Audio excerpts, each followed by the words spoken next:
दोस्तों, रूस और यूक्रेन के कॉन्फ्लिक्ट के बाद ये खबरें भी अब आग पकड़ने लगी हैं कि जल्द ही हम सऊदी अरब और ईरान के बीच में एक जंग देख सकते हैं। Chaos has suddenly expanded into a dangerous regional war with Iran on one side, Saudi Arabia on the other. Two well-armed rivals, and neither side appears willing to back down.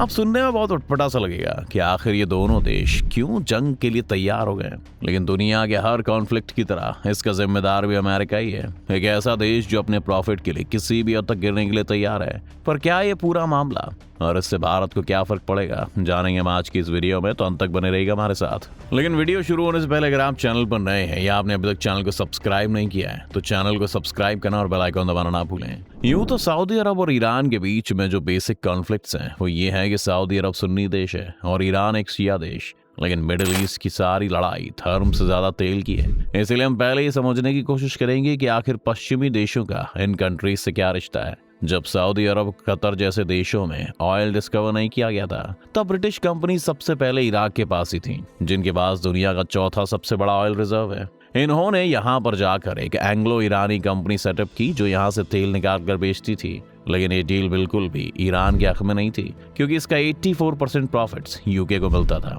और Iran के लोगों के पास सिर्फ 16% profit ही जाता था। लेकिन इसके बाद ईरान में मोहम्मद मुसादिक की सत्ता आई, जिन्होंने ईरान की पूरी ऑयल इंडस्ट्री को सरकार के अधीन कर दिया और सारी विदेशी कंपनीज को देश से बाहर निकाल दिया। जैसे ही पश्चिमी देशों का प्रॉफिट यहाँ से बंद हुआ, उन्होंने साजिश रचनी शुरू कर दी। CIA ने अपनी स्पाइस और इंटेलिजेंस के जरिए मुसादिक के खिलाफ प्रोपेगेंडा चलाना शुरू कर दिया, जिस कारण उनकी सरकार का तख्ता पलट हो गया और ईरान के शाह को ही अब ईरान की सत्ता दे दी गई। ईरान के शाह को अब एक तरह से अमेरिका की कठपुतली भी कह सकते हैं। ईरान के शाह ने अमेरिकन कंपनीज को अब फिर से ईरान में एंट्री दे दी और इस बार प्रॉफिट अभी 50-50 बंटने लगा। लेकिन सवाल यही था कि अब भी ईरान के लोग अपना प्रॉफिट अमेरिका के साथ क्यों बांटें।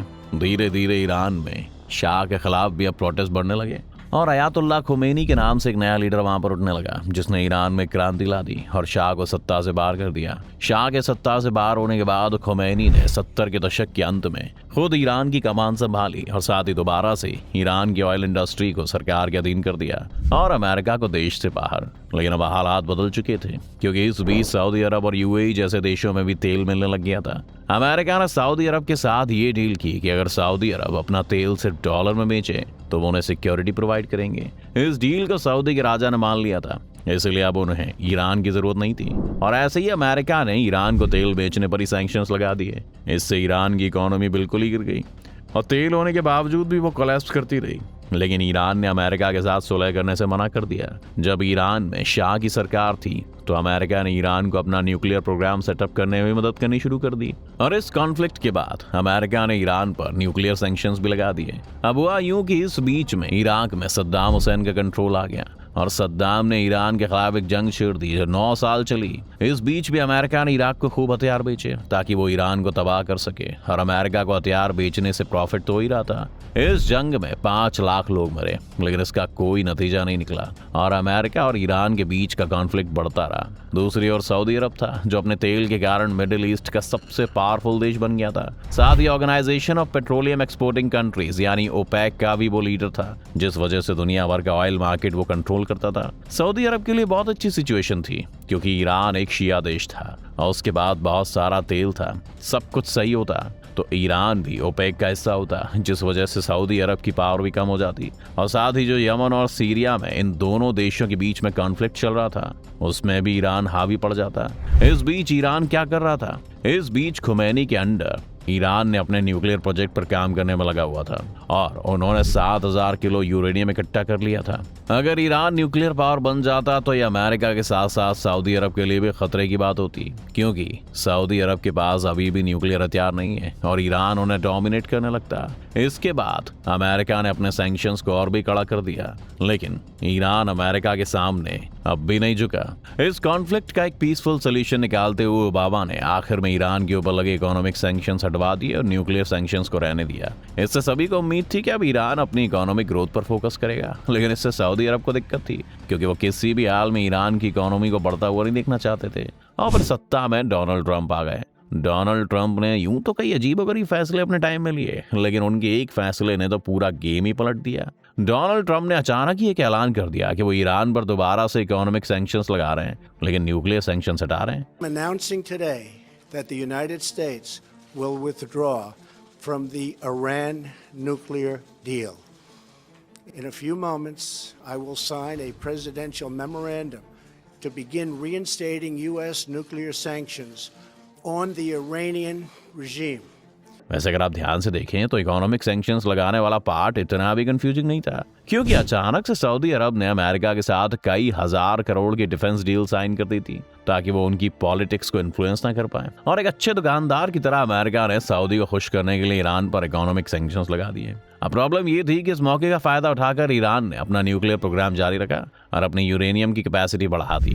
फिर ट्रंप भी आ गए और बाइडेन आए और ये न्यूक्लियर सैंक्शंस फिर से लगा दिए गए। इस टाइम ईरान की स्थिति ये है कि ना तो वो तेल बेच सकते हैं और ना ही न्यूक्लियर वेपन्स बना सकते हैं। और आप ये नोटिस कर रहे होंगे कि कैसे अमेरिका इस पूरी चीज को कंट्रोल कर रहा है। और अमेरिका के साथ सबसे बड़ी दिक्कत यही है कि वो अपनी पावर की मदद से किसी भी देश को तंग कर सकता है, लेकिन ईरान चुप बैठने वाला नहीं था। ईरान ने अपने न्यूक्लियर प्रोग्राम की गति इस बीच काफी बढ़ा दी थी और अब ऐसी खबरें आ रही हैं कि ईरान एक न्यूक्लियर वेपन बनाने के बहुत करीब है।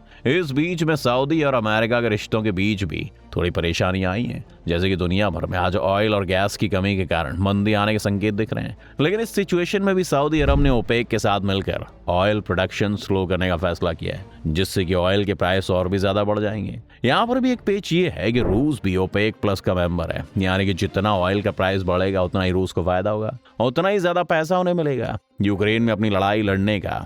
यानी एक तरह से देखा जाए तो सऊदी अरब अब धीरे धीरे रूस के करीब होने लगा है।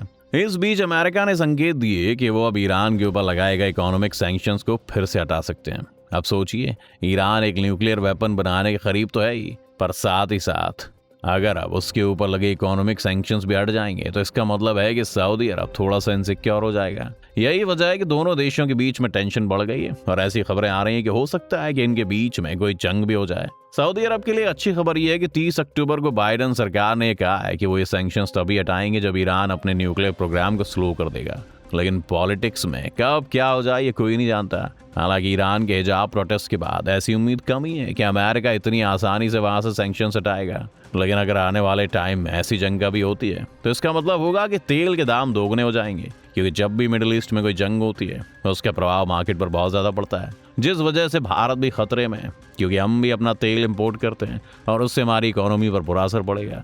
पर क्या आपको लगता है कि जिस तरह अमेरिका दूसरों के मामलों में इस तरह टांग अड़ाता है उसे रोकना चाहिए, क्योंकि अमेरिका के कारण भारत जैसे देशों को भी बहुत सा नुकसान झेलना पड़ता है। अगर ईरान पर सैंक्शंस ना हो तो हम डायरेक्टली वहां से तेल खरीद सकते हैं, लेकिन सिर्फ अमेरिका के कारण नहीं खरीद पा रहे हैं। अपनी राय में कमेंट में जरूर बताइएगा। उम्मीद है आपको आज की इस वीडियो से काफी कुछ नया सीखने को मिला होगा। अगर आपको वीडियो पसंद आया तो वीडियो को लाइक करें